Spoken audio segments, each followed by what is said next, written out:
Welcome on, welcome all. Thanks for tuning into the Politics of Cinema, the place where cinema and politics go hand in hand. My name is Aaron Spears. And I'm Isaac Miller. We're going year by year through the 1960s as we track one of the great transitions in cinema and in politics, in Hollywood and around the world. For this episode, we are looking at 1964.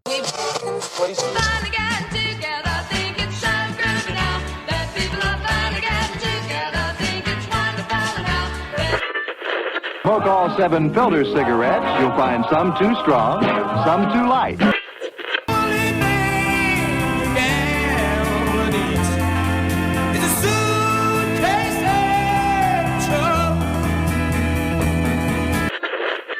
Stole of a man, he worked in a mine, Lord. The Beach Boys in person will be at the Fairgrounds Coliseum Wednesday.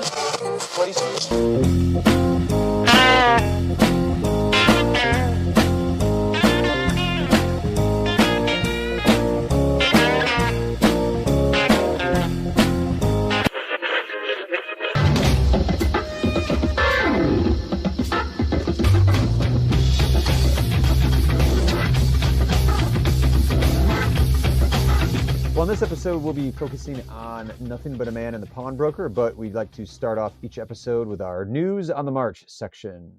News on the march!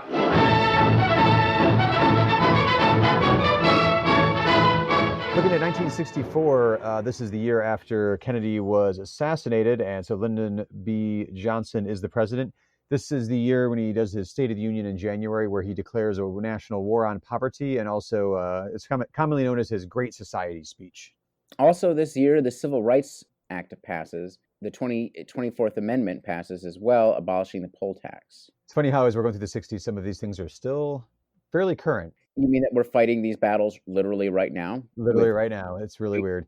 Culturally, this is a dual importance in the world of music, as the Beatles have their first #1 hit, British Invasion Conversation, to ensue at some point in these episodes here, with I Want to Hold Your Hand. This is also the year that Bob Dylan puts out The Times They Are A-Changin', which is a pretty apt title, and I think that song caught on for a good reason. 500,000 students in New York City boycott over segregation. 85% of Black students in Cleveland also boycott over segregation. It's always heartening when students take action, when people that traditionally can't even vote yet are, taking such a strong political stance. Well, I hate echoes between it's the 60s, but it really does feel like right now, doesn't it?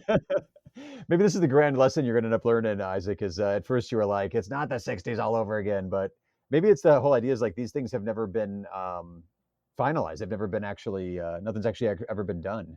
And they're just constant battles. Well, that's depressing, but you know what? Sorry. Yes. The struggle continues. We begin at one point, we lose some, we win some, but we're not done. Right. The struggle for equality marches on. This is also a time we mentioned on a previous episode, Radio Unnameable debuted in New York City in our 1963 episode. I'm really fascinated by these just kind of other cultural artifacts of counterculture artifacts, I guess I would say. This is when the Los Angeles Free Press, a very, very prominent, very influential underground newspaper, starts publication in 1964. Merry Pranksters hits the road. Ken Kesey and the Merry Pranksters. Yeah, there's a really good Alex Gibney documentary on them that's really fast. So it's, the hippie movement is starting to, trickle out into America. This is going to be interesting for film eventually as we get into the later 60s and early 70s, but there was a famous Supreme Court case that overturns basically porn rules, I guess. It's the I know it when I see it decision that comes down, and this is going to allow theaters to eventually be showing straight up pornography as we progress through the decade here. Hurrah. The Gulf of Tonkin incident occurs. The U.S. government lies to justify a war against Vietnam, and so even though Vietnam had been in a war since World War II, and that basically never stopped, and the U.S. had been involved in the war for years, at least since the French involvement, this is going to mark a new turning point in which U.S. involvement will grow exponentially, and the American anti-war movement will also grow exponentially. Well, it's also, too, we know now from our current point of view that these were lies that got the U.S. To go officially, headfirst into Vietnam. But at the time, it was, the Gulf of Tonkin was, everybody thought it was real. Once the Pentagon Papers came out, and then some of the leaks that have come out in the last couple of years kind of shed greater light on what was actually going on there. But as you mentioned too, the free speech movement kicks off. This is the famous Mario Savio speech. You put your bodies on the gears at Berkeley in 1964. And at Union Station in New York City this year, the War Resisters League organized the first mass, I think it was maybe like 100 people or so, draft card burning. Like what a symbol that was to see draft cards being burned. So, officially kicking off resistance to the Vietnam War in two different angles there. And MLK wins a Nobel Peace Prize. He's the youngest person to ever have won. He's not out, though, as like anti-Vietnam just yet. No, he's not. He's not. So that's going to come a couple years later, and it's an incredibly important political point. It's not, yeah. I don't want to say that it's not an accident that he's killed shortly after that. But, he, as the 60s moves on and as the civil rights movement struggles to, make an impact fighting in the North, and as he draws closer the connections between working class struggles and anti-racist struggles and anti-imperialism, he will become more radical and more dangerous in good ways. And I'll say it, that's why they killed him. So that is that. There's a bunch of Vietnam issues that we just mentioned there. There's also a host of, there's a whole bunch of shit going down in Mississippi this year too, which is fucking terrifying. Let's start off with there's the murders of Cheney, Goldman, and Schwerner, three civil rights workers who famously, disappeared from Philadelphia, Mississippi, and were later found murdered and buried. That took a while, though, to finally discover their bodies and conclude that case. But that's what it was like for people that were trying to get people registered to vote and to get their civil rights in the South in 1964. But it's also the Mississippi Freedom Summer.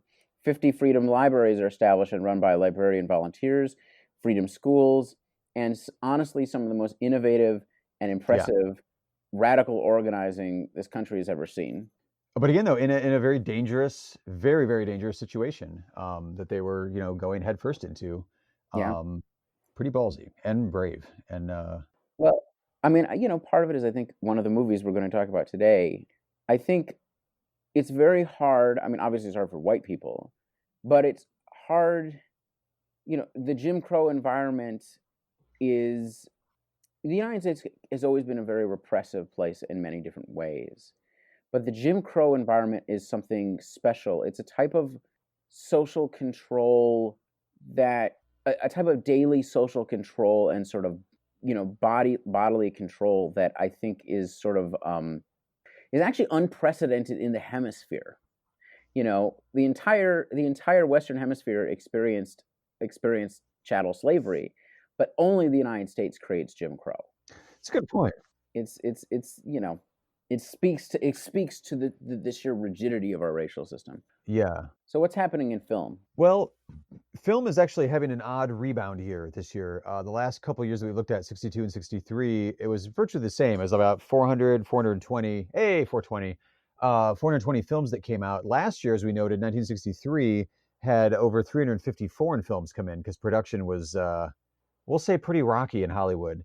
So this year, 1964, we're up to 502 releases in the United States, and it is more Hollywood dominated. There is still the influx of foreign films coming in, but it is a bit more Hollywood dominated. We're looking at 13,000 theaters at this point in time, which is which is up a little bit, or 13,700 actually. So it's up a little bit from previously, but also, as we mentioned, in 63, this is when the first multiplex is built, which was a 2-screen theater in Kansas City, Missouri. And multiplexes continue to be built because it's kind of a consolidation to put, you can offer more variety, and people are responding to that. We still have the same number of drive-ins. Actually, drive-ins have bounced back a little bit. 63 was like 3,500. We're about 4,000 this year. Weekly attendance is still holding on to that, like 43 million roughly. So we're not seeing like the bottom fall out just yet. Spoiler alert, it's coming very soon. Ticket prices holding steady, about 90 cents a ticket on average around the United States. and the yearly box office is hanging out at just over 900 million. So yeah, we're seeing that kind of ebb and flow of like pretty steadily increasing ticket prices. When we started off in 62, average ticket price is 70 cents. So it's a jump up in ticket price, and the yearly box office is reflective of that. What do we got for hit films this year, Isaac? 1964's top of the box office. Mary Poppins, Ooh. My Fair Lady, Goldfinger. It's funny. We're not going to be doing any Bond, I don't think. But which is an anomaly. I admit. Personal choice on my part, I got to say. All right. I'm not deeply committed, and Sure. some people will be angry at us for that. The Carpetbaggers and A Shot in the Dark, which is Pink Panther 2. Yeah. It's interesting to me that Mary Poppins and My Fair Lady are two top of the box office, because those scream out to me like old school, quote unquote, golden age of Hollywood kind of movies. And they're still working. They're still making a shitload of money at the box office. Part of both of those, I think, has to do with just especially in Mary Poppins, the eye-popping color combined with, great cinematography, great choreography and great cinematography, and the musical numbers and everything. Plus, this is still the era coming off of the old guard, which we're going to get to a bit with the Pawnbroker. The Production Code Authority is still technically there, although it's losing a little bit of ground. But, this is the power of the PG or G-rated, everything's safe for everybody films that Hollywood puts out.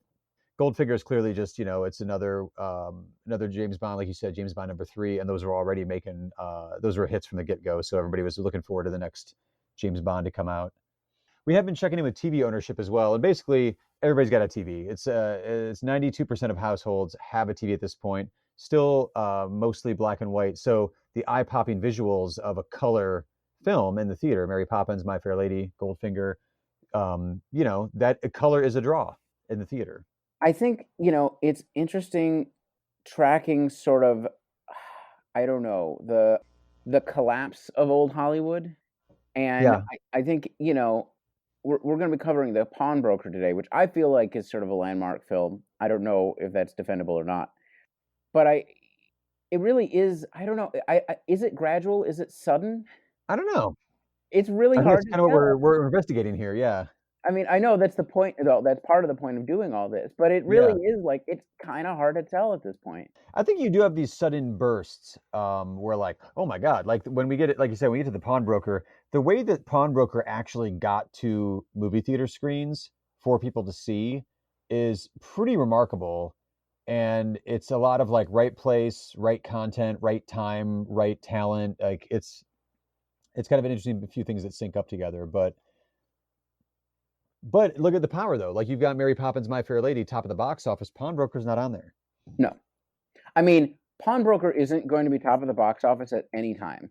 It is rough. True. We're gonna get into that, I think. But first, we want to talk about, in our last American episode, we were talking about what we've been noticing is, the sort of unsettledness of American society. And part of this is the civil rights movement, obviously.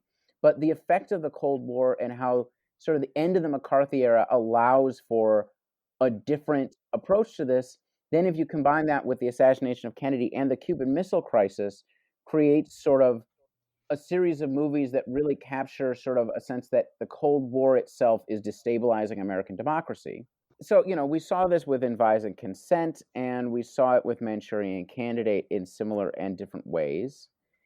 And I think what we were going to briefly mention before getting to our future presentation, another Frankenheimer movie, 7 Days of May, and also the great, incredible Kubrick classic of Dr. Strangelove. Or How I Learned to Stop Worrying and Love the Bomb. Well, also because it's interesting, some of this is just synchronicity and, again, like right moment, right time, right place, whatever, because like 7 Days in May and Dr. Strangelove, those are in production pre like Kennedy assassination. So like the catalyst of like the societal feeling of societal collapse, it wasn't only the Kennedy assassination. It's a lot more to it, but like that's such a capstone event, when the president of the United States is assassinated. I feel like the ripple effects of that particular incident are going to be felt more in like 65, 66, and going into the later 60s. But yeah, the way that you're saying, like with Advise and Consent, Manchurian Candidate, 7 Days in May, Dr. Strangelove, probably a bunch more that we just didn't end up catching, because we're not doing a full dissertation on this whole era. We're just sort of cherry picking some stuff that we're seeing thematically and going from there. There's one from 65 we were just looking at that's like Sidney Poitier and Richard Widmark on like a submarine, and the Russian nukes are coming. Like it Right. fits right in with a lot of this too. I think what's interesting to me about it is, I mean, I think, like what we were saying the last time we sort of looked at this, I mean, I think there's definitely the Manchurian Candidate, both of the previous movies we were talking about, so Manchurian Candidate and Advise and Consent, it's the McCarthy era. It's the internal crisis of American politics created by dealing with the Cold War that creates the instability, as opposed to nuclear warfare itself. And then I think, what you could say with 7 Days in May, which is a film about an attempted military coup against an American president who has made a deal with the Soviets by a perfectly cast Burt Lancaster as the head of the Joint Chiefs of Staff, as a nascent fascist, right? I mean, that's sort of what it is that you could say that this is a movie that's dealing with nuclear warfare and the effects. So like he can't, we can't make a deal with the Soviets because we can't trust them. But in reality, I think this is also still another McCarthy era movie, because he's the newly emerging hard right, which in the early 60s gets its ass kicked by Johnson. But, by the 70s will start mutating into what we see as the Reagan Revolution. Yeah. And so we're seeing that manifested in film already. But, the nuclear crisis, then, the danger of complete annihilation, which had been haunting us since the 50s, comes more to the fore as well. Well, then also it's interesting too, the character types that you've got in these films. Like when you said the Burt Lancaster and you started describing him in 7 Days of May, a lot of those things actually also apply to the Sterling Hayden character in Dr. Strangelove. Oh yeah. Another, insane general. In this case, he's just like, fuck it, let's just start a war. Like, let's just start the nuclear war and get it done with. We've got to defend our precious bodily fluids are very important. It's interesting though that Kubrick does it through comedy, and 7 Days in May and Advise and Consent do it through more or less just straight drama done on essentially like TV sets, more or less. Again, coming from TV director, and then you've got Manchurian Candidate, which goes from a science fiction perspective. Right. So it even goes across genres. These aren't just like straight dramatic political thrillers. I mean, I think we're also missing Failsafe in here. Oh, Failsafe, that's right, yeah. Which Lumet, to be discussed shortly. Yeah, it came out in 63. Right. I remember. I'm trying to remember. There's a story behind like Kubrick. I mean, they kind of kneecap it somehow. I don't know. Dr. Strangelove. I mean, what's more effective at getting this idea across? I mean, I think they're all actually really effective films. I think in terms of sheer quality. I mean, I think we like all of these ones. Yeah, I do. Probably 7 Days of May is the weakest as a film, because you got a couple of genuine masterpieces in there. But I do think, I mean, the satirical, I realize that there are people who argue that like Failsafe actually does it. I've known people who've argued that Failsafe does it better than Dr. Strangelove. But do I want to argue that Kubrick in some ways gets across the sheer madness of the situation better? I think by allowing the audience to laugh at it, it adds like an extra layer of punch to it. And I also think that one has lasted the test of time, the way that if you just walk up to somebody who's casually familiar with film and you're like, 7 Days in May, Manchurian Candidate, Advise and Consent, Dr. Strangelove, I think Manchurian Candidate and Dr. Strangelove have lasted longer. I don't not necessarily say that those are like their best films out of that, although actually they probably are. I don't really want to rank them right now. But Kubrick, because of all of the other masterpieces that he created, I mean, we're talking about like a Sergio Leone kind of level oeuvre here, where like it's hard to pick the worst ones out of there. I think that also kind of keeps Dr. Strangelove in the film geek zeitgeist more than like 7 Days in May is. Sure. Well, and it's interesting that it's the two movies that are the most over the top and least grounded, and that doesn't mean, and it doesn't mean that. Well, and they're also the most innovative in terms of filmmaking. Yeah. Well, that's a good point too, and Failsafe has there's an argument for that too, because that was some pretty innovative filmmaking as well at the time, but not to the level of Strangelove or Manchurian Candidate as well. Yeah, it is interesting though. Like, the ones that are not as grounded in reality end up kind of genres work that way for a reason, I guess. But I guess after saying all that, I mean, it's like advise consent. I don't think it's actually less effective in getting across its point ultimately. No. And 7 Days of May, I think it just isn't quite as good a movie. I mean, I think it's quite good, but it's not a divine masterpiece of cinema, which Dr. Strangelove kind of is. Yeah, it's true. But when you watch it now, it's it's not the most blood curdling coup movie I've ever seen. I mean, it's not Z, but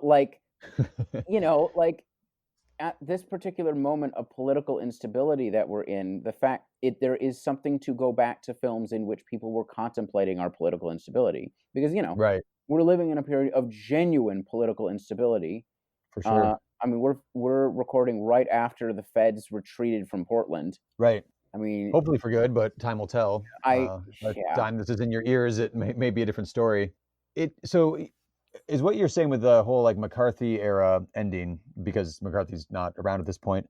So you're saying that it seems like it's filmmakers and artists feel like they're able to deal with these issues a bit more head on than trying to do it in Arthur Miller, The Crucible, in a parable kind of way. Yeah, I mean, I think we talked about this when we dealt with Manchurian Candidate and Advise Consent. It's very clear that they can openly do this. Right. 2 years before, I mean, I think I gave some examples. I mean, basically, the hearings continue. Like the House on Un-American Activities Committee continues, mm-hmm. and in fact, Advise Consent is about that. But in reality, their power has been broken. So yeah, they're able to make. You wouldn't have been able to make these movies. I think we talked about this before. Like basically that you can have movies about our fear of radioactive annihilation in the 50s, but you can't deal with the politics of it outside of general, all peace toward men sort of thing. No, you're right. I was just checking our show notes. Yeah, we were talking about the standing committee, which was around until 75. So it's still there, but just without the teeth, but without McCarthy around and having the microphone and the teeth to it that it had before. So around, but not really as effective. Kind of like the rating system is going to end up being by the end of this episode. As we mentioned too, with the Beatles coming in with their first #1 hit, this is a full-on the British invasion, the fascination with all things British. As we mentioned, the last 2 years, 62 and 63, it was a British film that won Best Picture at the Academy Awards and a British director that won Best Director, and that says something about the fascination culturally that America had with just all things British. This is also the year when Hard Day's Night comes out and is a wild success. So Beatles mania is in full swing as we're going through the year of 1964 here. Any other films of note you want to throw out from 64, Isaac? Or I mean, should we jump in? I'm just going to say, I have a regret that we're not doing a British episode. We don't have time. It's fine. But, the year before Tom Jones had come out, I actually just watched King and Country, which is, these are incredible films with a lot to say. And I don't know, I would have, so I honestly, I think British filmmaking is really interesting at this point. And they're already starting to get into this sort of 60s, London scene a little bit before the United States is. Right. The swinging 60s in London. Yeah. Well, it's the whole mod culture and everything. Yeah. So yeah, there's definitely the fascination is there. This is also a year I wanted to do a quick mention of Robert Downey Sr. is making some really fascinating films. In this particular, he does a short called Babo 73 that's up on Criterion. That is a really fascinating exercise in guerrilla filmmaking, which he was kind of known for. I'd only seen Putney Swope long time ago, and never dove into his filmography. And I'm definitely going to do that now, because the comedic chops in Putney Swope are definitely on display in Babo 73. And it has a feel to me of early Godard too, like a Breathless or something, because it's clearly just a run and gun, shoot as you can, and then fix the, shoot it as a silent film and then dub in the sound later on with it. But it also has a lot to say about systems of political power in America. The fact that it came out in 64, I don't know if he shot it before or after the Kennedy assassination, but it's about an American president who lives in this dilapidated Victorian house. It's not the White House. He has meetings with his Joint Chiefs on the beach. they just shoot in like Central Park. They shoot a little bit like right outside the actual White House, which is clearly just like run up there and film the scene real quick kind of stuff. It's a really just a full of energy kind of mess of a satire comedy that I would highly recommend watching. Well, do you wanna talk about our feature presentations? Yeah, let's get to the feature presentation here.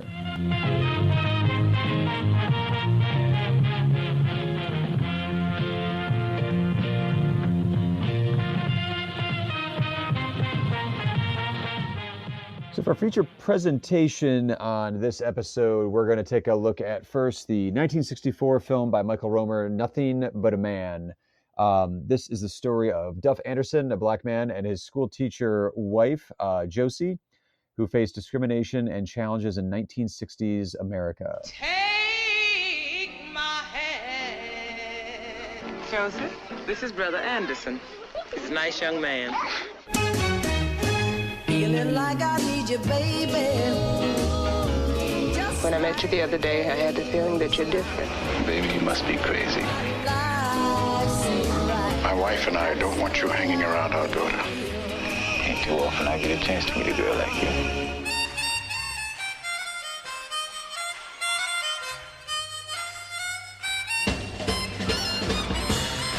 I guess you'll be quitting the railroad, huh, man? You must be plumb out of your mind. You gotta watch yourself pretty close. If you fellas stuck together instead of letting them walk all over you, they might not try it. They've been doing it all my life. Well, maybe it's time you stop letting them. You sound like a troublemaker. Now, let's always talk about sticking together. Want to keep a job, boy?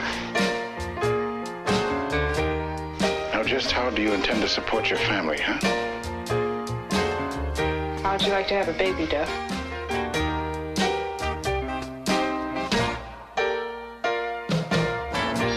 Now, if you want to work like a real nigga, you can always go out and chop cotton. They've done that too long in my family. You're not a man because of a job, Duff. I could work even after the baby comes. You ain't going to no white home. God damn it, nigga, you must think you're white. How come you don't hate their guts? I guess I'm not afraid of them.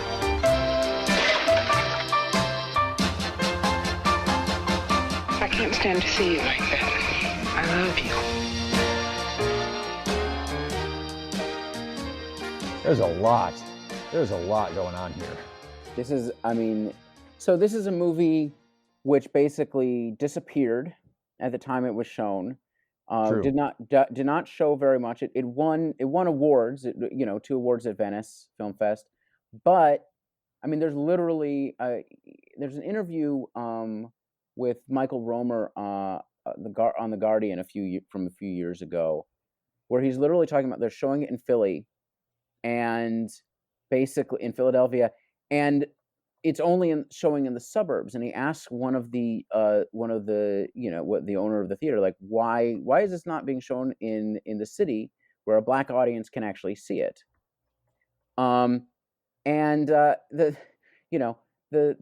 theater owner says, we don't want them to see it. And if you read reviews of this, I mean, it's generally just seen as one of the most accurate films depicting black life in the Jim Crow South, which is something considering that the movie is by a white Jewish German director, which is not incidental. No, the I'd say the cast, not the cast. The crew on this one, like the writer, director, and also the producer, writer, cinematographer, is a combination you don't see in movies that often. You've got Michael Romer, who is writer, director, producer, and you have Robert M. Young, who is writer, co-writer, producer, and then the cinematographer. Just credit-wise, like that immediately was just like, wait, that's interesting. He also went on to be a director in his own right and won several awards as well, Robert Young. But yeah, the story you were telling me before we recorded of Michael Romer is fascinating. Like I'd never heard of this film or him as a director prior to prepping this series we're doing here. I think so basically, just to say, I mean, he was a German Jew from a fairly upper class background, and he was evacuated from Germany, I guess a few years after the Nazis took control, to Britain.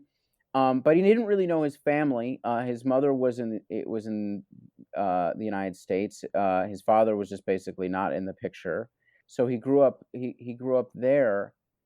And he in that same interview, he sort of talks about how that experience is in this film. And I think it's always complicated and dangerous to conflate two racial experiences, which of course they're not the same. But there is a certain empathy and eye for the way that Jim Crow crushes your humanity and and breaks your dignity and deconstructs you, that I think does come from that experience, a very different experience, but real experience of the way that Nazi Germany very quickly, actually in a very different way from the Jim Crow South, where, the people in this movie have always lived under this system. But whereas Jews in Nazi Germany, had, many of whom were very assimilated into German culture and, deep into echelons of, higher levels of society and the lowest levels of society, in a very rapid sense, just completely lose their place in it. So I think keeping that in mind when you're watching the movie does help. It does, yeah. It also has a great cast, many of whom go on to do, bigger things. I think this is Yaphet Kotto's first movie. I think it is too, yeah. But let's talk a little bit about what happens in the film and what's being done here.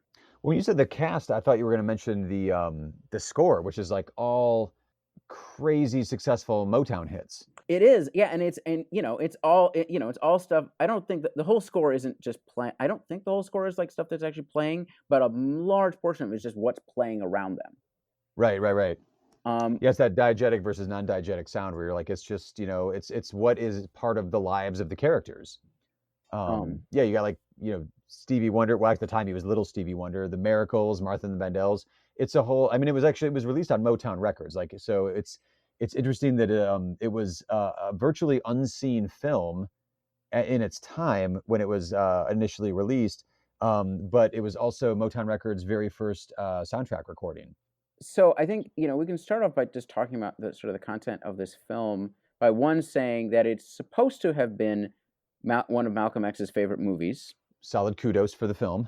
And Roger Ebert in 1993, when everybody actually was when it was sort of rediscovered, and actually, the Library of Congress decided for it to be preserved. Yeah. Point out, nothing but a man is remarkable for not employing the easy liberal pieties of its period in an attempt to reassure white audiences that all stories have happy endings. Perhaps as a result, it didn't cross over and find a wider audience. And, this is not To Kill a Mockingbird. Right. It doesn't, it's we always were trying to do critical quotes from the time period. And so when I grabbed that Ebert quote for the show notes, I was like, I couldn't find contemporary criticism of the film. Cause like you said, it just basically wasn't seen at all. I found like an old, I want to say maybe it was the Village Voice. It was like a 2-sentence thing where it was like, it's fine, but there's not much there. And then they went on to talk about the next film. So it was like it was buried within like a whole think piece, and I was like, really? So like there were people that saw it that were still like, eh. But I think that speaks to what Ebert's talking about there, which I find kind of interesting. This isn't a direct correlation, but there is a thing, and this has been a while since I've gone over my notes on this, but there's a idea of Marxist film theory where those that are this is going to sound familiar. Those that are in control of the means of production, we'll say Hollywood in this case, they end up inadvertently, because you're creating the culture, or an aspect of the culture, in this case film, you're defining the consciousness and the imagination of those that are watching it, which also include those that are oppressed that are watching your content. So you start off thinking of films in Hollywood terms, and the best way I could kind of translate that would be, when I watched this film for the first time, I watched it after watching two different of like the beach movies, like, Beach Blanket Bingo style. Bunch of, tanned white people dancing at the beach, not a care in the world. The big dramatic thrust of one of them I watched was like, oh, they're going to close down our favorite place to hang out and like drink soda and watch surf bands play. These are not high stakes, but those are very easy to digest films. And then I threw on Nothing But a Man later on that evening. And I was like, I was not prepared for like, it's an American neorealist film. Right. And it's messy and it's complicated because that's how life is. And you don't always root for the main character, Duffy. Like, he's an abusive asshole in some scenes, but like, it doesn't mean you hate the guy. It's a very honest, warts and all movie that it doesn't tell you it doesn't guide your emotions throughout the whole film and hold your hand the way that Hollywood generally does with films. Like Ebert says, it's not, there's no attempt to reassure white audiences that all stories have a happy ending. There are happy scenes in this. There's scenes of actual like love and devotion, and there's great scenes because it's a great film, but it's not just pop some popcorn, sit down and like watch this movie. Well, to be honest, I actually think it has in many ways a happy ending, which we should talk about how it gets to that point. But it's a very hard one because part of it is, so Duffy begins the movie as a railroad worker, which means he's a union worker. He's basically all black. He's working with all black men. He's a railroad worker. He's unionized. He makes more money. He's not insulated from the Jim Crow South. He faces racism all the time, and including, but at the same time, they have a relative position where he can avoid, he's has some insulation from the worst of it. And they're itinerant. And, at the same time, he's also a character who, he has a son, I think it's in Birmingham, who he doesn't know, he doesn't really know. And his father was like that too. And, so he's a rootless person. And he's also somebody who cannot give up his dignity to just get along. Right. Which ends up becoming, that affects a lot of decisions throughout the course of this film that he makes too. But, there's this restlessness. There seems to be, as you're reading him through the film, there is a desire to build a home and a life, and part of a stable home and a life, and part of the catch-22 of this brutalizing, racialized capitalism that he lives with is that in order to do that, you have to either risk your life or shut up and sit down. So he can either be an itinerant worker or he can start a family and risk everything. And this is a movie where the civil rights movement is always in the background, but the small town outside of Birmingham that they're in is not a place where the civil rights movement has reached. Right. And so it is incredibly dangerous. Right. It's one of those that, like, yes, technically is the law of the land. And when we're looking back on 64, like, oh, but the Civil Rights Act has just passed. So we're good. And I think, everything that, for instance, The Intruder, which is one of the first movies we covered, is not able to bring out in the Black experience in any way, shape, or form, and has the white liberal as a savior. This does, yeah. This has no positive white characters in it whatsoever. They are all, you feel the antagonism and the viciousness in every interaction. Yeah.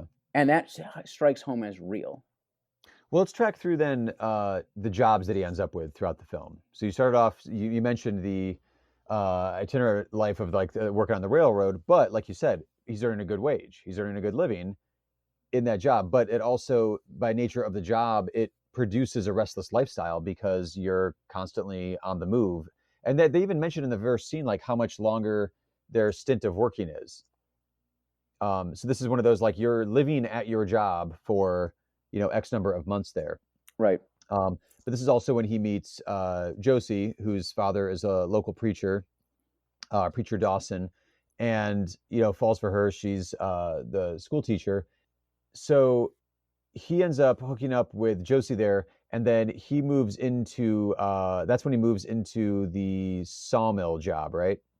Well, actually, before we do this, I just want to sort of get at part of what I think is so well presented in this is the complicated intersection between their differing class position, their different position in terms of sort of a social structure around religion, and how that then connects to how you relate to like the white supremacist system they're dealing with. Because Josie's father is basically the nominal sort of like she comes from a different class background than him. She's the school teacher. Her father, would have a middle class position, so he's a leader, quote, leader in the community. But in this town in which the civil rights movement has not arrived, and this is not someone who has stood up to the authorities, but views himself as protecting his community by stooping to white authority and by being a mediating influence between, basically, there's a real class difference between them. There's a cultural difference because he's not a churchgoer. But then there also is that you see the compromises and the crunch, the social pressure to conform that, her father sort of represents the sellout Black leadership, right? Yeah, the status quo kind of. So these are all the challenges that they face in their relationship. She's not like that. She wants to stand up, and she pushes, she supports him in standing up for, Duffy for standing up for himself. But there's that whole nexus there in their first few dates is really amazingly presented and really awkward. Yeah, it is. But yeah, I'm sorry. So let's just look at his different jobs. When they get married and they get a house, and he has to find a job where he's been used to unionized conditions in which he has a certain degree of dignity, and now he's in this small town.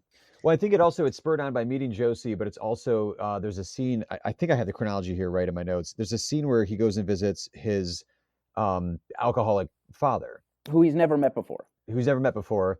And it seems that encounter seems to kind of click as a realization of like, okay, I think I want the stability of a family and not be just on the rail line, work on the railroads. That's when he and Josie settle down, and then he starts working at the sawmill, right? Yeah. Well, and part of the other thing about that, so there's two things that happens in that visit. He goes to Birmingham to see his father, and he sees his father, who is waiting for insurance after injuring himself on the job, who's an alcoholic, who's sort of destroyed himself, and who is vicious toward him. And he also goes and visits his son, who's been abandoned by his mother and just staying with a random person who's 4 years old. And he basically says, "Oh, that's not my kid," which is not true. It is his kid. So he has part of his arc in the movie is coming to accept to not be his father, to get over all the anger and pain of that, and also to accept that he is a father. I don't know. Sorry, there's a lot. It's also no, it is, but it's also because he's realizing, like, I feel like the move with Josie is one of those realizations. Going back and visiting his son, seeing the condition his son's living in, also seeing his dad at the same time. It's like, holy shit, I am my dad.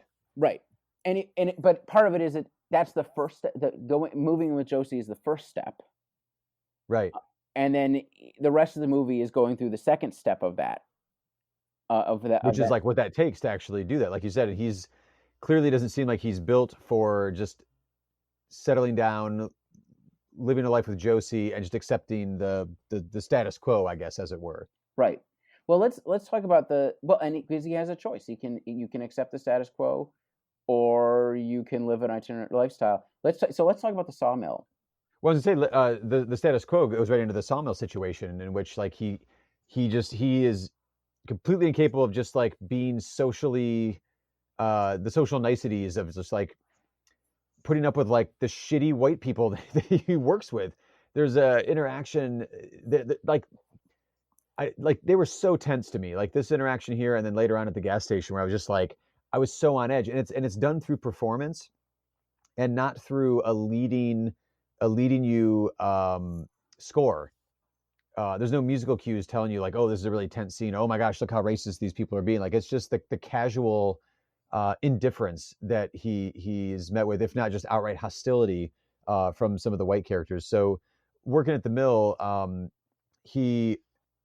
don't know, it definitely seems different. The work environment at the mill is very different than the work environment he has on the train, because there is a certain amount of camaraderie when he was working at the train job than when he's at the sawmill now working. Well, his coworkers seem really nice at first, but when a white worker comes over and speaks in humiliating ways about their family and their wives and their sexual lives, and the way things are basically is you can sit down and take that, or you can be fired. And right. What Duffy does is he hints at organizing. So part of what you're seeing there is the connection between unionizing and anti-racism, right? Your work conditions are never separate from this. Your class position is not separate from dealing with race, and the way you experience race is partially through your class position and the other way around. And so when he brings that up, his fellow black workers do not stand up for him. Somebody sells him out. Yeah, one of them goes right to the white mill boss and was just like, "Hey, he's organizing over here." And so part of what happens is he gets fired, and he gets blacklisted. So when he goes to the other sawmill in town, he can't get a job. He's on a list. He's a troublemaker. No job for you. So what does that leave you with then? So as a black man in 1960s, racist, tiny southern town, there's 2 mills, can't get work there. He doesn't want to go back on the train, the train work circuit as it would be, because he's, got a wife, he's got a home here. He can go back, he can work on cotton plantations, which is right. One doesn't pay it. I mean, you see him go there, but he's like, we've done enough of that. You know, I don't want to do this. And he goes, and the pay is horrific, and it's completely casual. Right. Well, also at this point, I think Josie's pregnant, so they're expecting, and like I can't go back to like, shitty a shitty job with shitty pay, because this is not going to be enough to support a family on. Right. Now she's still working. She's still a teacher, and she probably makes more than he does. So part of the dynamic, the dynamic between them, which we can get into, is part of the dynamic is that there's a class difference between them, and she may have more earning potential than he does. I think so, yeah. It seems like it would be. So you see him try to work, he could be a bellhop. Oh, I forgot about that part, yeah. Yeah, he's not going to do that. He could, what else does he tries to work in a convenience store. That doesn't really work. Or like a grocery store. That doesn't work. Well, and then even though he is not a fan of his father-in-law at this point, the preacher, his father-in-law gets him the job at a white-owned gas station. Right. Because that's a job he can find. So then this comes to the other scene I mentioned earlier. It's just like, it's so cringeworthy because like the performances are just a little too spot on. Mm-hmm. When he is sent out by his boss at the gas station to tow a car.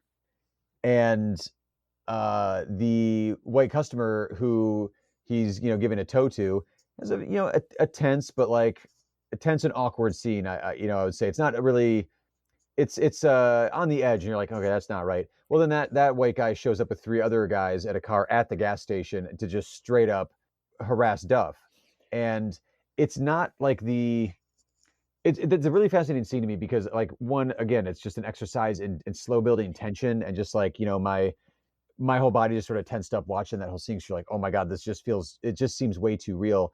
But you could also picture a different version of this scene playing out in like a proper, like we were saying with the Roger Ebert quote, a scene that would really reassure white audiences that this will have a happy ending in like a very like proper, like Sidney Poitier kind of film way. Mm-hmm. This is not a movie of quiet dignity or whatever. He's not going to take quiet dignity. Thank you. That's the phrase I was trying to think of there. Yeah, this is not a quiet dignity scene. It's like you can tell he's ready to just beat the shit out of these people. Well, so I'm going to go back to the tow truck scene when he's going to pick up this white man so I actually think that's the most insidious racism in the film. Okay. Because what that white man is demanding of him, it's not just that you show deference, and it's not just that you stoop. You have to be friendly. You have to like it. What this man wants is for him to have a conversation with him. And you're right. And to be friendly. He wants what he wants is a minstrel show act of the friendly.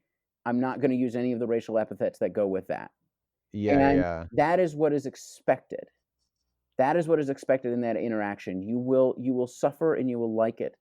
And what it reminds me of is when you read, I come out of like a Middle East studies background. When you talk about some of the most brutalizing sort of authoritarian regimes that I could think of in the region, specifically like let's say Syria or Iraq, there's this thing where you don't believe the propaganda, but you have to repeat it back and act like it, and they will humiliate you through that. Sure. That's Jim Crow South. Yeah. And that's what's happening there. This isn't even a hostile interaction, but by just not by just not showing the difference, by just being quiet, he's risking his life. Right, because you're not playing along. Yeah, you literally you have to have a cordial, not having a deferent, cordial, quote unquote conversation. You are literally risking your life, and I think that gets across the soul crushingness of it, and what this movie gets across. What this movie does so effectively. No, you're really right, because yeah, because like Duff is he just wants to do his job basically. Like he shows up, he sees it, and it's an unlit, dark southern country road, and all he wants to do is just like hook up the car and get the job over with. And yeah, this guy is demanding that he just like plays along, and he's just, you can also see that the white guy doesn't know what to do when someone doesn't play along either. Yeah, they really have no, I mean, all the white people in this movie are so used to this way of doing things, right, that they, and we only see the only vantage point for seeing white people is these interactions, is their interactions with black people. In every other Hollywood movie, you'd never seen the interactions with black people, and you only see the white people as people. But if what you see in this movie is as a black person looking at them from this angle of these interactions, they're not. They are cruel, and in everything. So that whole interaction, and then the gas, when him and his friend show up, who is the guy who shows up, the guy, there's the person who he wasn't deferent to, but the person driving the car is the worker who had harassed him at the sawmill. Right. So, who basically says that, if you don't fire Duffy immediately, he'll burn down the gas station. Yeah, it really was. Like, it's not coded at all. But like, that's also sort of like, the violence of maintaining Jim Crow. It is obviously infinitely worse for black people in every way, but it does go both ways, because white people are not supposed to cross that line either. Right, and the owner of the gas station doesn't cross the line. He doesn't keep him on. He loses that job as well. Like that job's over for him. He backs down. And then so now Duff's out of a job, once again. And this is the scene where was one of the many scenes where it gets very complicated with this, which is why it makes it feel like a great American, like, neo-realist film, because these aren't just like easy definable characters. These feel like fleshed out, fully realized, three-dimensional people on screen.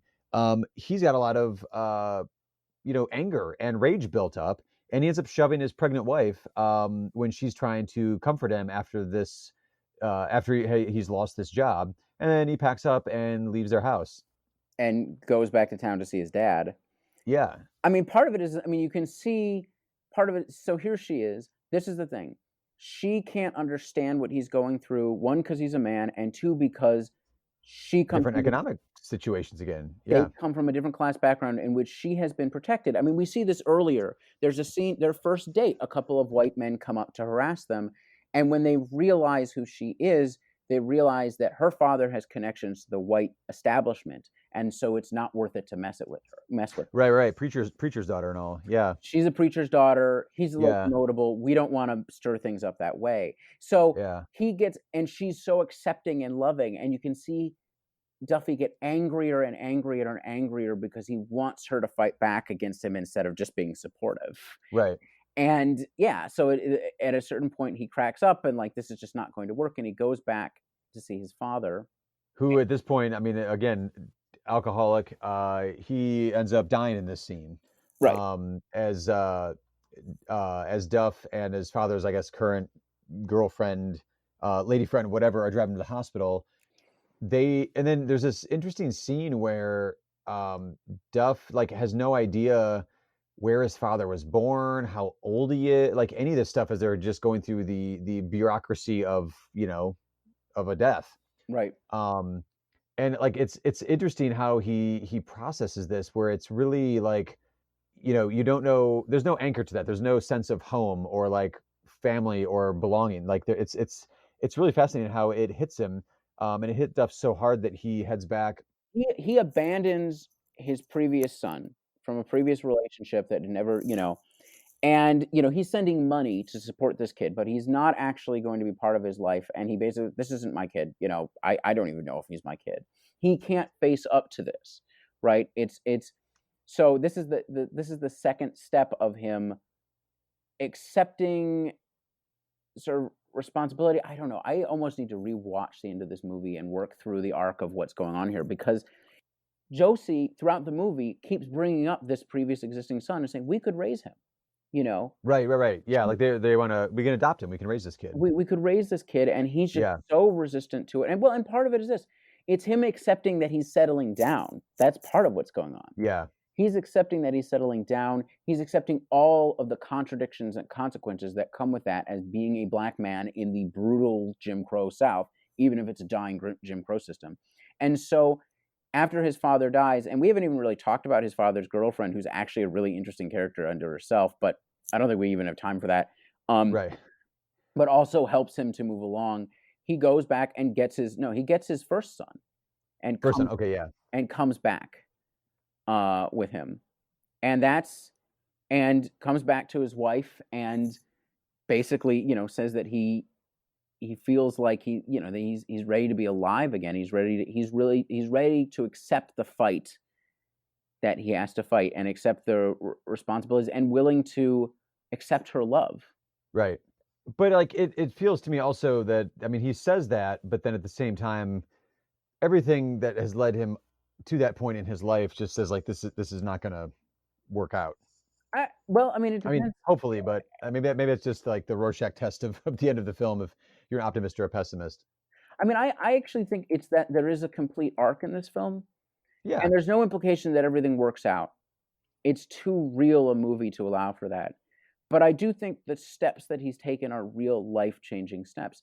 And every step of the way he's doing that. Getting married to Josie is a massive step. He's crossing multiple barriers to do this. A lot of social pressure from his peers, social pressure from her father, social pressure from everyone. And he's making, throughout the movie, he's making these choices, moving in this direction. And he's a very imperfect character. He's also, a very powerful character. And I think she is as well in many ways. I think this is a movie with just a huge amount of nuance in every aspect of it for me. Yeah. And it's on YouTube, and you should go watch it now. That's my line. Yeah, I know. That's a good endpoint for that one, I think. So going from a transformative reinterpretation of some of the traumatic events that Michael Romer experienced as a young child fleeing Nazi Germany, and ended up creating this amazing American neo-realist masterpiece of a film. We have the other film we're focusing on this week, and that is The Pawnbroker from Sidney Lumet. Again, Lumet on a tear in huge chunks of his filmography. You're just like, holy crap. I did also want to mention, actually, we mentioned on the previous episode, the worry coming off of looking at the 60s of potentially doing some more RIP. We had to do RIP mention to Ennio Morricone, I know, in an earlier episode, because he passed away while we were doing this particular series. Michael Romer is still alive. He is 92 right now. And hopefully we're not going to be doing an RIP to him before this 60s series is wrapped up. But there is this looming worry that some of the people we're looking at and celebrating in this series, we may be saying goodbye to while we're doing this series as well. So just wanted to mention that. But so Sidney Lumet, Pawnbroker. I mean, a very key bridge movie here in this transition period we're looking at. And Sidney Lumet is one of these people who, I guess he starts in classic Hollywood, sort of. I mean, I think when's his first movies? His first movie, he comes out of TV as well. Yeah. Yeah. His first TV stuff's like early 50s. I know there was like a show called like Danger, and 12 Angry Men is his first feature film that went out into theaters, and that's like 56, 57, I think. So think about coming out with your first movie as your first, like 12 Angry Men. Yeah. It's like, but then, here's a figure. I think, if you're looking at Dog Day Afternoon or Serpico, he's as defining of the 70s as any of the new Hollywood directors. Oh, for sure. And he's also, I think, along with Scorsese and Spike Lee, like the greatest New York. Yeah, he's the greatest New York. Yeah. I mean, the three like great New York directors. Yeah. And he even like towards the end too, like he did like his last feature film is Before the Devil Knows You're Dead. Amazing film. I mean, he was amazing right through the end too. He worked consistently though as well over the years. So it's not like the Scorsese or like I mentioned even previously on this episode, the Sergio Leone filmography. There's some duds in there, but he was so constantly working. He was like a journeyman filmmaker that was just always there, always working, and kind of not. He would always kind of navigate towards, I think, interesting stories. So there isn't like a specific, like he doesn't have like the John Ford stamp of like, oh, he's that Western guy. He was bold and he tried new things as well, which he definitely did in The Pawnbroker. Quick synopsis for The Pawnbroker, if you are unfamiliar with the film, is Rod Steiger stars as a Jewish pawnbroker, victim of Nazi persecution. He has lost all faith in his fellow man until he realizes, potentially too late, the tragedy of his actions. What makes you so bitter? Bitter? I'm a man of no anger. I have no desire for vengeance for what was done to me. I have escaped from the emotions. I am safe within myself. All I ask and want is peace and quiet. Why haven't you found me? Because people like you will not let me. I gotta be the one that calls a move. And if the thing goes, I say if, there'll be no shooting. Because shooting is trouble. It's a chicken business. $2 loans, $5 loans, peanuts. You think? Peanuts. Try $5,000, man. Because I want Mr. Nassim. I must have put in his say. And so he's a pawnbroker in Spanish Harlem. Yeah.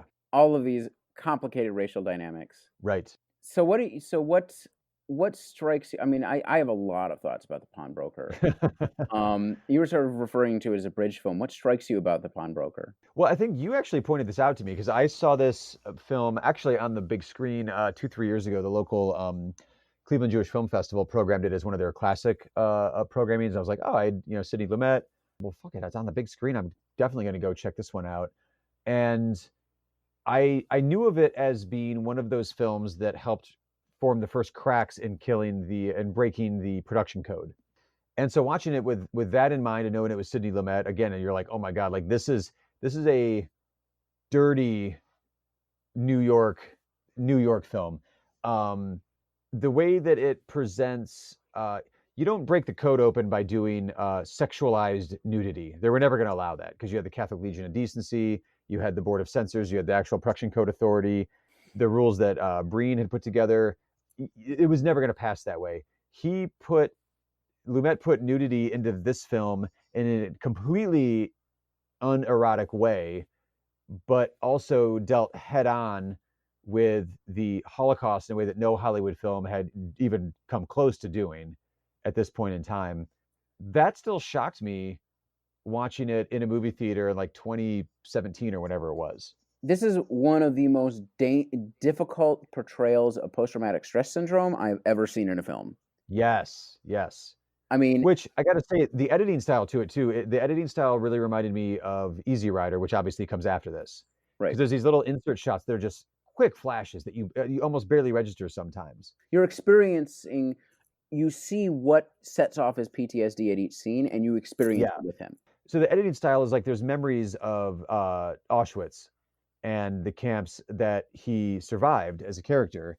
But the editing style is like these memories from the camp. They're not just like flashbacks that, I mean, they're kind of treated a little bit like flashbacks, but they're not flashbacks that come back to him in a moment of like quiet isolation or whatever. Like it's his day-to-day life. Things happen and they come back, like you said, like a PTSD. It's visceral to the audience, and it's a very visceral like intrusion into his day-to-day life.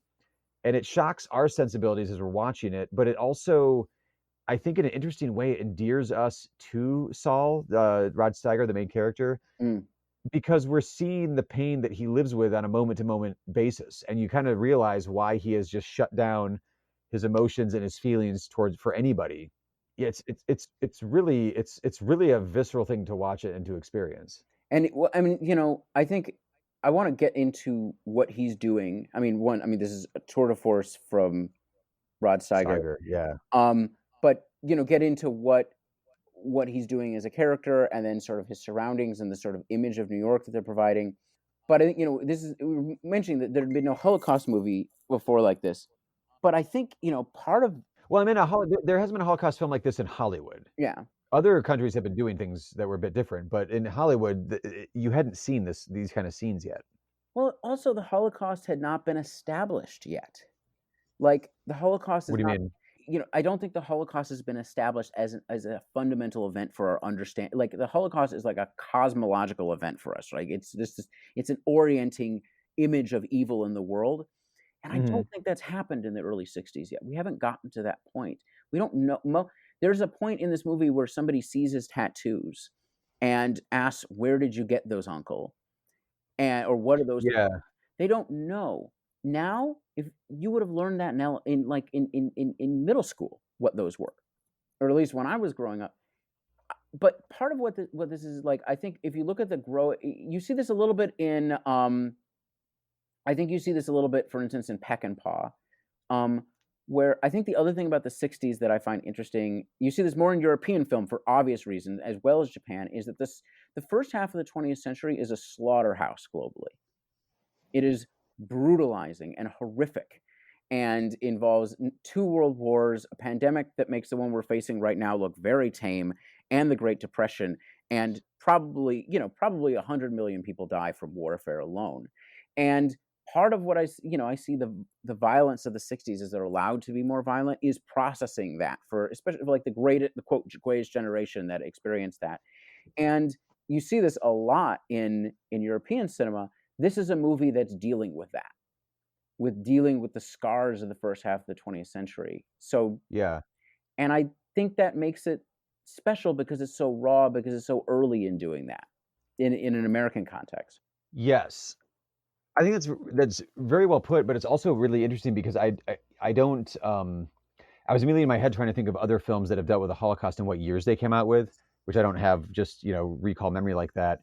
But from our perspective, like, I think of that as always having been a thing. Like you said, when you learn about in middle school, like the tattoos and what that would mean to somebody who was a Holocaust survivor, we have the knowledge of, the concentration camps existed and, the horrors that came with that as being part of World War II.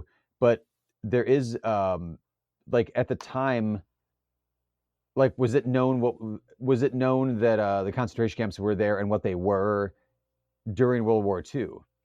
I'm not 100% sure. I think it's possible. Well, I'm not sure how much was discovered as they were liberating the concentration camps. They probably knew some things, but it's not the main theme. I mean, I'm actually borrowing this from my dad. He always points out, Hogan's Heroes is actually unimaginable now. And yeah, but in the 50s and 60s, I hadn't really thought about that. Yeah, 50s and 60s, you can still do that. Right. For one thing, the Germans are our allies in the Cold War, so you're softening the image a lot, and all the our understanding of the Eastern Front comes mainly from German generals at that point. So like what they did in Russia isn't really dealt with because we're fighting. We're in a standoff with the Holocaust has not become what it is. Well, that's what I'm saying. That's what I'm wrapping my head around for the first time. I really hadn't thought about it that way. Of when did it become what I know it to be? I mean, and then like, and this movie seems very instrumental in like actually establishing that in the culture. And like I said, I think it gets its power because it's so much of its power because it's not part of that. It is not. I don't want to. This sounds horrible. It's not a sanitized image of facing up to the greatest evil, the almost cartoonish greatest evil. It is the brutal, destroying effect of experiencing something like that and the brokenness that it leaves behind. Very similar to Nothing But a Man. It's very similar to Nothing But a Man. It is, as a character study. We've got 2 movies by, Jewish directors.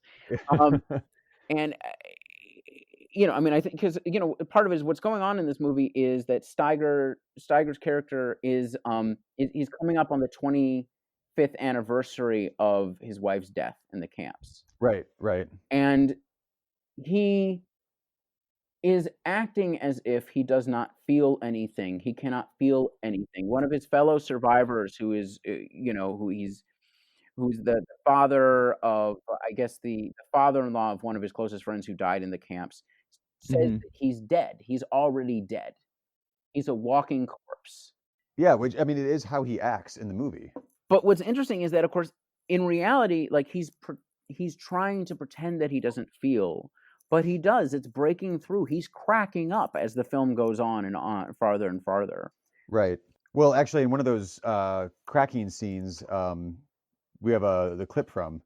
Yeah. Well, this is a scene where he's asked. He's taken on a young protege, or a young man who basically who wants to work in the pawn shop and learn how to run the pawn shop and looks up to him. He wants mentorship. I mean, part of what's so painful about this movie is everyone who interacts with him they just want the human interaction with him. I mean, part of it is in this community, he's known to have been a professor in Europe, and everybody sort of looks up to him as an educated person, and he cannot give them back this human warmth.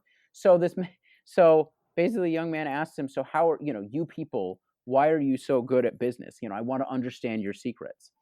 Sort of anti-Semitic, accidental anti-Semitic thing, and then he gives what we're gonna show right here. Yeah. So how come you people come to business so natural? You people. Oh, I see. Yeah. I see. You want to learn the secret of our success, is that right? I teach you.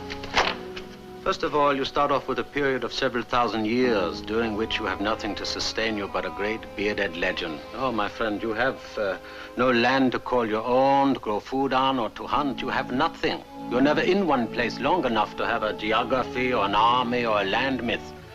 All you have is a little brain and a great bearded legend to sustain you and convince you that you are special, even in poverty. But this little brain, that's the real key, you see.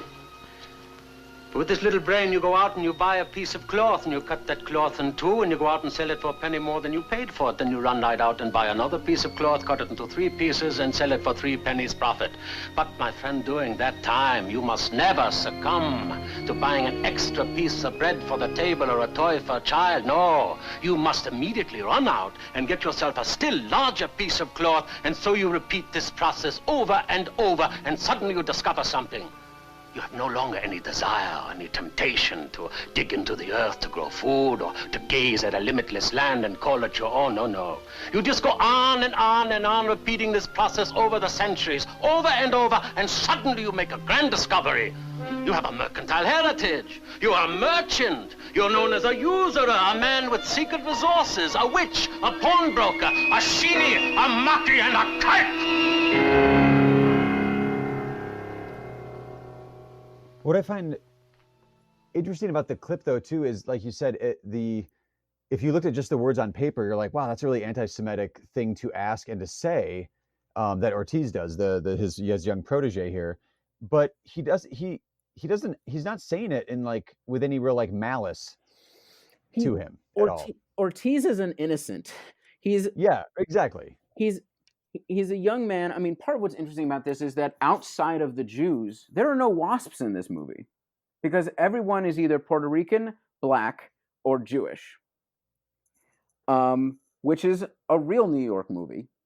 Yeah. And Ortiz is, a young man who's basically him working at the pawn shop is his way of not falling into crime, which, he does. Which is all around him. And he has every opportunity to do that. Mm-hmm.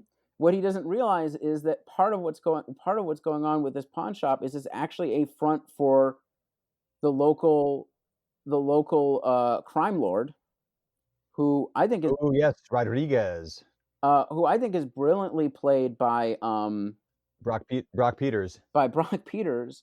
Interesting, quick little side note. There's several film historians that consider him the very first gay character, clearly gay character in film. Really? Well, because he has the blonde, white boyfriend who's around him all the time. God, I don't think I even thought about it that way, but you're right. Yeah, it's one of those. I was looking up this film.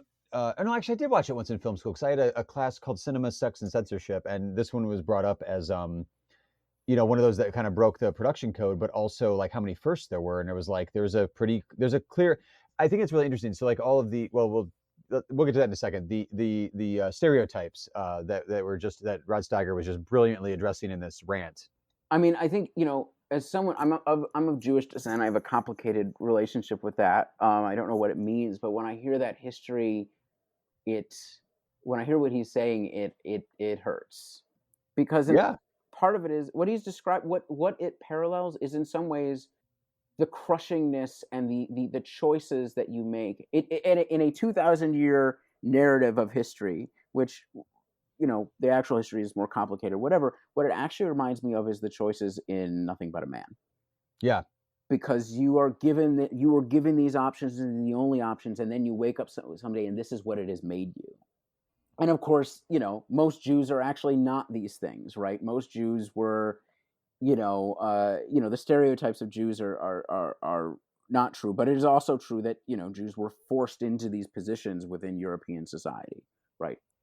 The word ghetto comes from getto, which is Italian for foundry, and the first ghetto, as far as I'm aware of, was in Venice, and this is where Jews had to live in much of Europe. They had no choice. Huh. They were segregated from society. In the 19th century, those are opened up, and they are allowed to go into the broader Gentile society. But the choice is you do this, and you conform. Right. You lose what made you individual, and what the Nazis say is that you can't do that. You can never do that. So anyway, that's sort of a digression. No, that was really interesting, though. I didn't realize that's where that, I didn't know the etymology of that. That's good to know. But it also, it's an illuminating scene for a number of reasons that we already talked about, too. But it's also, Rod Steiger plays almost, it's essentially a quiet character up to this point. Like he'll say like a word here or there. It's just functional dialogue to move along. That scene is like the first scene in the movie where like he actually has something to say, or he actually communicates more than just functional, like yes, no, $2, sign this. Here's like, it's just like a couple quick answers. And that one, he just like lets it all go. And you're like, wow, he just deconstructed all kinds of things. And also just that he's got that ready to go. Like I don't know if he had like that rehearsed or that was just something that's happened before, but like the way that he delivers that is, it's shocking, but also it speaks a lot for setting up the foundation for what he does with the character throughout the rest of the film as well. Right. I mean, I don't even know if we can get into everything that he does in the film or everything happens. I don't think so.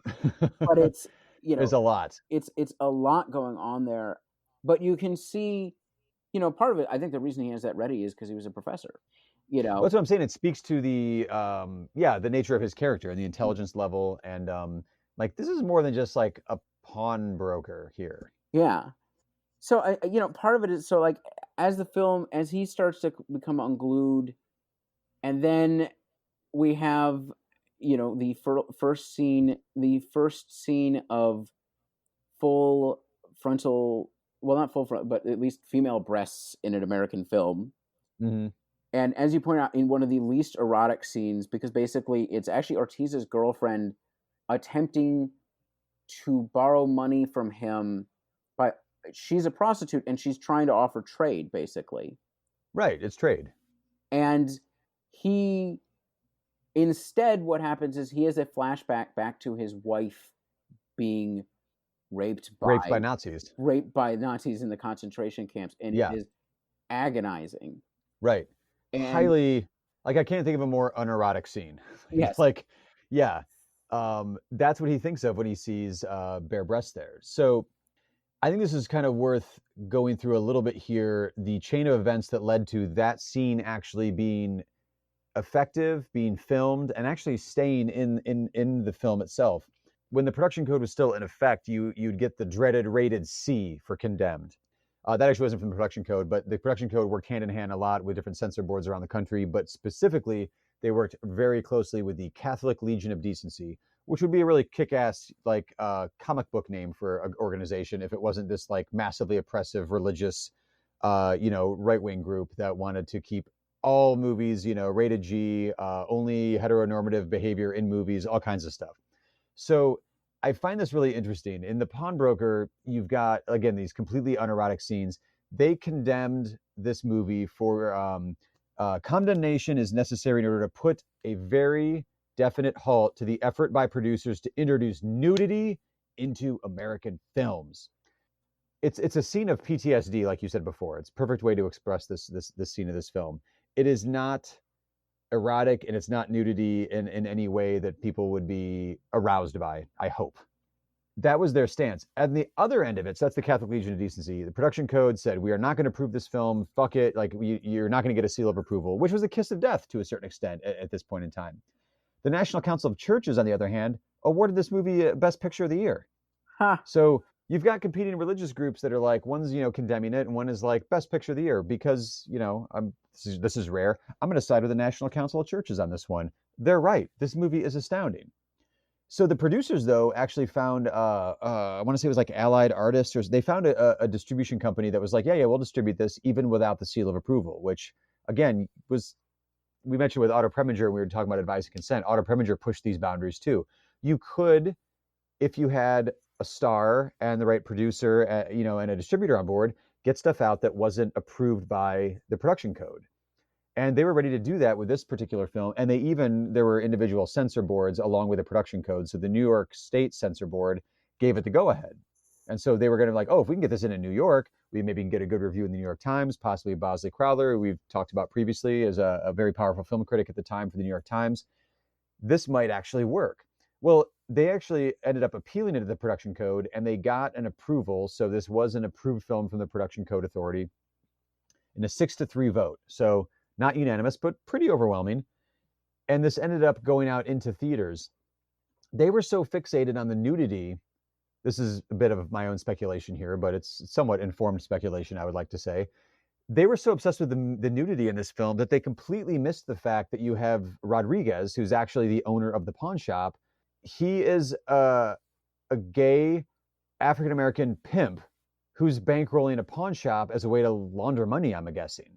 Right. Not even addressed by the Catholic Legion of Decency or the censor board. Like, that just flew completely under their radar because they saw boobs. Oh no. And I was like, wow, that is really interesting. Also, terrible for representation, if you want to look at it from that route too, because it's a gay pimp criminal. You don't really want that as one of your breakout LGBTQ representations on film kind of firsts. But nonetheless, he is there. And I don't know, I find that character really, really interesting. Well, part of it is that he's not, if he's a gay character, he doesn't, when you see the emergence of gay characters in like the late 60s and early 70s, and this is something that actually Sidney Lumet is also going to not do when he does Dog Day Afternoon. Dog Day Afternoon, yeah. Right? Speaking of representational wins, yeah. But he's not a stereotype. He's a terrifying gangster. Yeah. And he's a gangster. Part of it, you can see why he's in charge, because he has deep insights into human nature and penetrates straight through Steiger's character. He sees right through him and, through every step of the way. So part of it is, and this is the thing, is like you could say, Steiger is a pawnbroker. And, everybody is living in a worse movie, what would be harmful stereotypes, but is also part of the reality of lived life in poor neighborhoods in, a major city like New York. But but none of them act like stereotypes. They all are real characters who are living real lives, if that makes sense. So it does. Yeah. So part of it is, I think it's a great performance. But you were, just by even having the pawnbroker be what he is, you were pushing things. Oh yeah, there's so many things there's so many buttons being pushed here that it's pretty remarkable. The confluence of events to get this movie not only got approval and then was a wide release is kind of astounding for the time period. How do you think in sort of production style, how do you think it's breaking with old Hollywood and maintaining continuity? What just in terms of just the filmmaking, like the way it's shot. It's part of it is, this is like the realest New York. I don't know if it's the most real New York you've ever seen in a major picture, but it might be. I'm not a huge fan of it. I'm a huge fan of portions of it, but this movie is kind of what I thought I was going to get with Uncut Gems. And the way that Uncut Gems explores like the quote unquote like seedy underbelly of New York City and whatnot, the Diamond District and all that, like this has a lot of those elements in it. And okay, so like picture the New York of this movie versus, oh fuck, I don't have a good New York comparison off the top of my head. West Side Story? I was kind of thinking West Side Story. Honestly, I kind of was, because I watched that in the last couple of weeks. But like West Side Story has like the representation of like, oh, there is graffiti here, and it is, you know, it's a different kind of version of New York, where like it's officially like dirty and grimy because it's like that era of New York. But no, I was trying to think of something a bit more like classical Hollywood New York. So this one, I think the visual style, this one looks like Lumet, because he went into, you know, a Spanish Harlem neighborhood and shot film. And it wasn't a New York that was created on a backlot in LA. Right. And I think you can feel it when you watch this film. I never visited New York because I wasn't alive in the 60s, but it has the feel of like a lived it, like, you know, the New York City of like Taxi Driver is different because it was shot in New York on those streets. It wasn't it wasn't a backlot, you know, city set from like, you know, it's way back in the 30s, I guess, but like 42nd Street, a classic musical, like that's clearly a soundstage in LA. This is not shot on the streets of New York City at 42nd Street. Well, you know, I think New York as a grimy, basically late 60s, early 70s, right when New York is going bankrupt, actually, you know, right during, you know, its period. There's a reason it's grimy and dirty.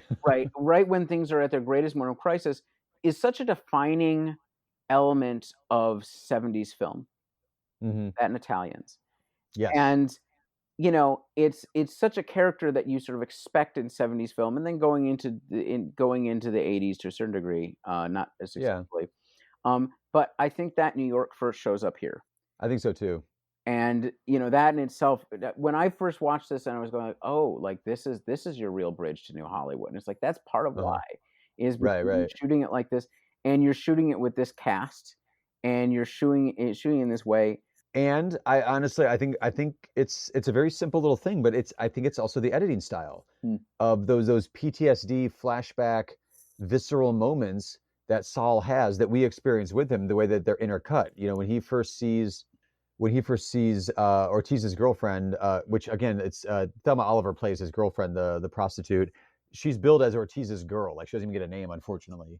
But when she does the trade, like, yo, I need to borrow some money, you know, do you want this body? And then he starts having flashbacks of what it was like when his wife was raped by Nazis. There's these quick little insert shots. They last like half a second, then a little bit longer, then a little bit longer. And it builds to like these longer scenes where, as an audience, we get to see what actually happened and what he's thinking about and what has created this man.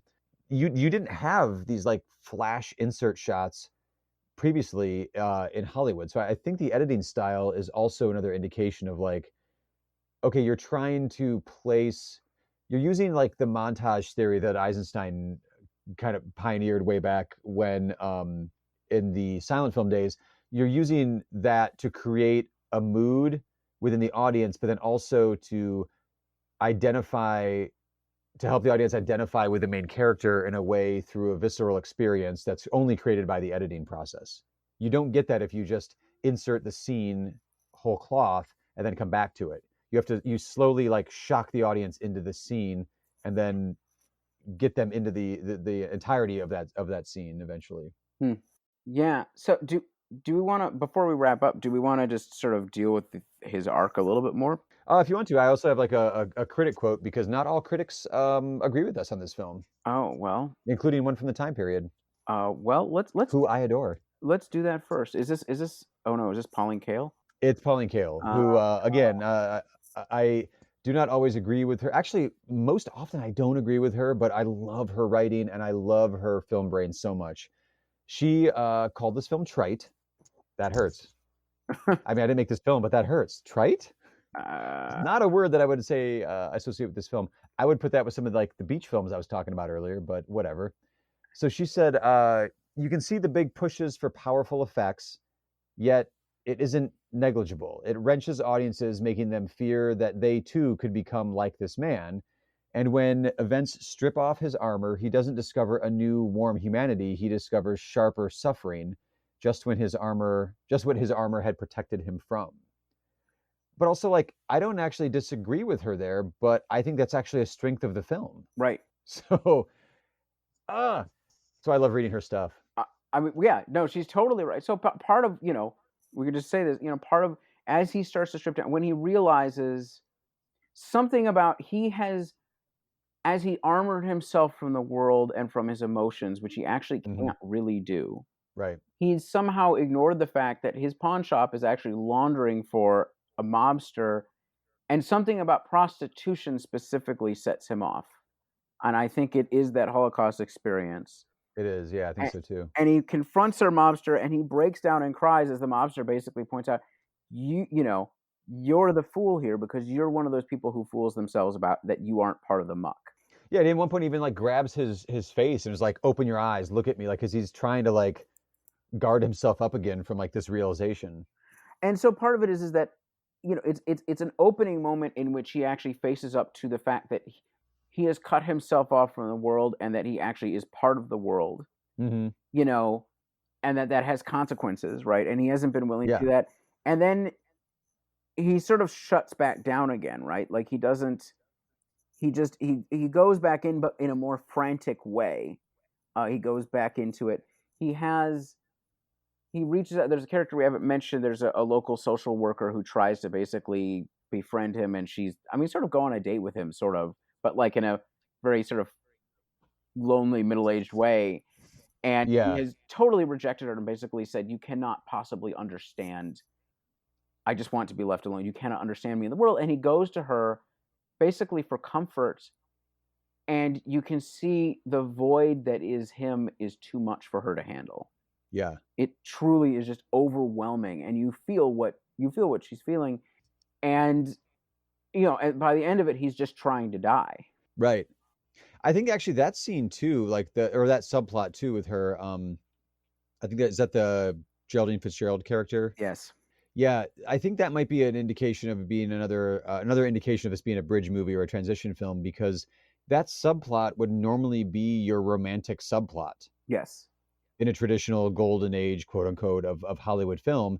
And instead it's a brutal scene, not physically, but emotionally, when they're almost like out tragedying each other. And he wins, but because, it's pretty rough. But that normally would not have been played for that emotion. Emotionally, it would have been played very differently, again, as a romantic subplot rather than a shocking kind of rebuke of any kind of romantic advancements. Right. Or human connection at all. Or connection, yeah, exactly. And that scene is a scene where they actually he's trying to connect with her. He wants to connect. And she reaches out to connect with him. And he's not... Like, he's almost repulsed by it once he tries it. It's really interesting. He can't do it. And then, he goes back and he has his biggest flashback up to that point where he's on the train and he basically is right back on the train to the concentration camp as his child is crushed to death. Yeah. And, because the cattle cars are too full, and he actually loses where he is. It's the first flashback where he's actually totally displaced. Yeah. And then he attempts to commit suicide by standing up to the mobster. But prior to this point, he, Ortiz has been looking to him as a mentor figure, just like all the people coming into his pawn shop are sort of looking to him. Many of the people are looking to him for connection as well, and he's always rejected them. And there's this scene, where he basically sort of rejects Ortiz, but he also, I think there's actually, I might be conflating two different scenes, but there's a point where he says the only thing that's important in the world is money, which is a ballsy thing to do with a Jewish character, but Sidney Lumet can do it. Also, I think it's bullshit. I think he's just saying that. I don't think that's true, and I don't think that's actually how he feels. I think that's part of the armor. I think it is too, yeah. Like, he's almost just trying to shut down Ortiz and his constant, like, I want a mentor, you're my teacher, teach me. But that sends Ortiz spiraling because he realizes that this person doesn't care about him in that way. And well, he takes it to heart. He was like, oh, because like this is his teacher telling him this is what's important. Right. Well, and then and there's a later scene where he basically says, I don't actually care about you at all. Oh, that's harsh too. Yeah, that's a rough one. It's really rough, and it's not true. It's not, but it's a defense mechanism. Again, it's the armor. He's trying to keep himself distanced and shut off. And so basically, when Rodriguez comes to basically, because he's been refusing to sign these papers, Rodriguez basically comes in, says, "You're going to sign these papers, or else, we'll kill you." Papers that allow them to launder the money. And then Rodriguez, who once again is like maybe the most perceptive person in the movie, basically, no, you're trying to die. I'm not going to kill you. I'm not going to kill you when you want to die. Yeah. And then Ortiz and his friends come in to rob the place. And, in what is very obvious what's going to happen, Ortiz is saying, like, no shooting. And basically, Steiger's character is resisting to die. Maybe they'll kill him, right? Right. But instead, he's not going to open the safe. He's not going to give him the money. So go ahead and shoot me. But instead, it's Ortiz who's killed. Yeah. And that's the end of the movie when he realizes that his selfishness, in a way, in not being able to escape his own tragedy, has just ended up murdering someone else instead. Right. And he has his final flashback of the movie as he impales his own hand on the slip that he puts the pawnbroker slips on. Oh, yeah. Which is the image on the incredible poster for this film, is the flashback of everyone in the film who tried to make a human connection with him. Mm-hmm. And that is, the final film is him walking off into New York. But well, I got to say, actually, that image is the poster, the original poster on Everywhere But America. It became the image. I think it's on Letterboxd now, and it is the image. I'm a kind of a geek for posters as well, but the original poster for this one, when it came out in theaters, was 4 black squares on the top half of the poster with critic quotes, like one of those, like, "You got to see this," or "Revelation," blah blah blah, and then just like 3 circle images of the 3 of the main characters, and then Rod Steiger in the middle, and it just says Rod Steiger's name is the exact same size font as the Pawnbroker, which gives you a little indication as to the stature of Rod Steiger at the time. Yeah, deservedly so. I'm quite the fan.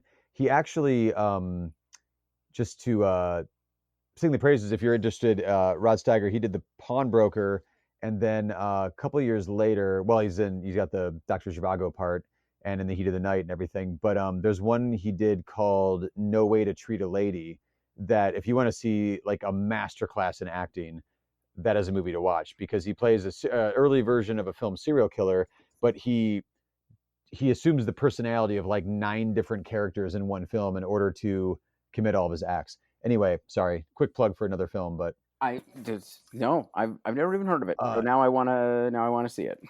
Right, that's the thing with Steiger. Like, he's a chameleon, because like when you picture Rod Steiger from any of those other movies, like even in some of his more famous films, like he doesn't look like Rod Steiger in this movie. Yeah, no, he totally disappears in it. Yeah, absolutely.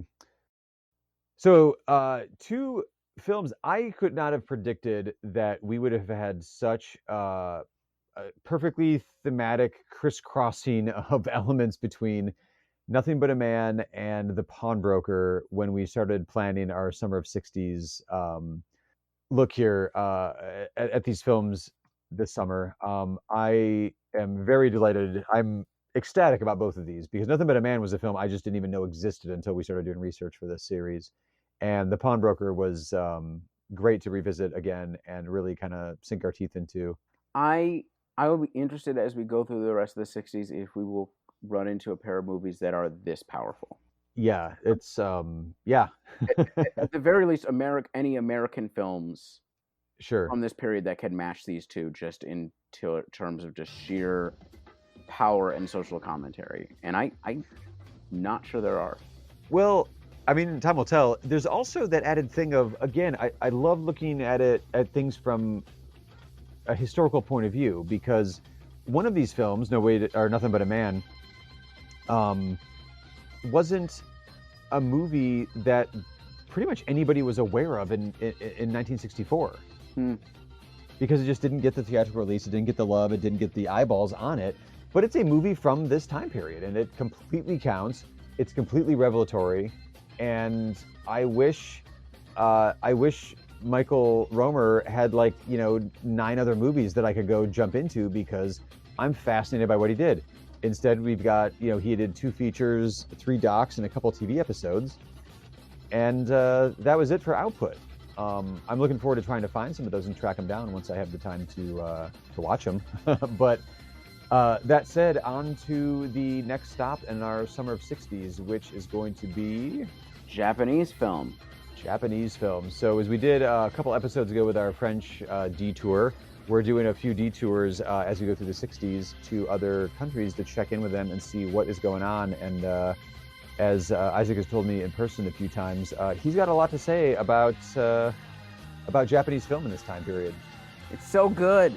And I'm looking forward to that conversation. So until we speak again, I am Aaron. And I'm Isaac. Stay safe out there.